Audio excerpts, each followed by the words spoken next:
Hello and welcome to another edition of Up Close. We're coming to you from the Three Angels Seventh-day Adventist Church in Wichita, Kansas, where we have a live audience participating with us, and we're happy that you're able to join us too. Today we're going to be talking about a subject that we often don't want to think about, and yet one that we can't get around. Experiencing the death of a loved one is something we've all had to face sooner, or all will have to face sooner or later, and many of us have already dealt with it. We have some very special guests with us today. In fact, we have two families who've gone through the tragedy of losing a loved one, and we also have a chaplain from one of the largest hospitals in the country. And we're going to be talking about how we can cope with the pain and loss, and also how we can help others get through it. Our first guest today will be Mike McKinnon from Tampa, Florida. Mike has been a biker for most of his life, and he lived a lifestyle that was not the healthiest. He became addicted to drugs and alcohol, and after hitting bottom, he got clean and sober through a 12-step program about 16 years ago, and his life changed drastically. But although he believed in God, and his wife and daughter had started attending the Seventh-day Adventist Church, Mike was not interested at all. He especially didn't want to hear anything about Jesus Christ. But all of that changed, and Mike's here to tell us what happened. Things were going pretty well for Mike and his family, but one night tragedy struck. His daughter Autumn was engaged to a young man named Jason, and one night they called and said they were coming over, but they never showed up. And here's what happened next. We must have went to bed sometime late that night.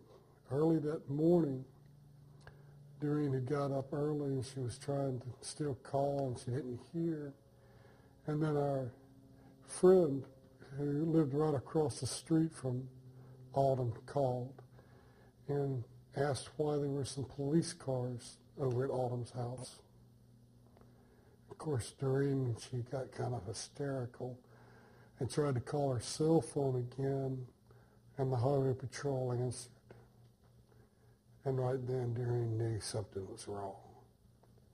And he said they don't normally do this over the phone, but there had been an accident about 3 in the morning, and they'd been trying to get in touch with somebody, and that her and Jason had been killed in a car accident. It's strange how, in that split second, your whole life can change.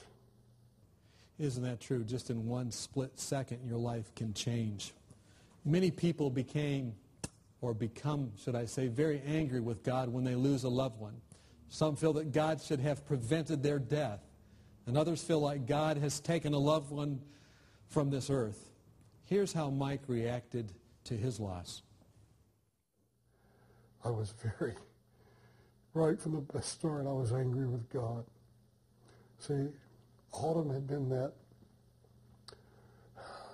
she'd been such a good kid. The pastor comes, and I meet him for the first time.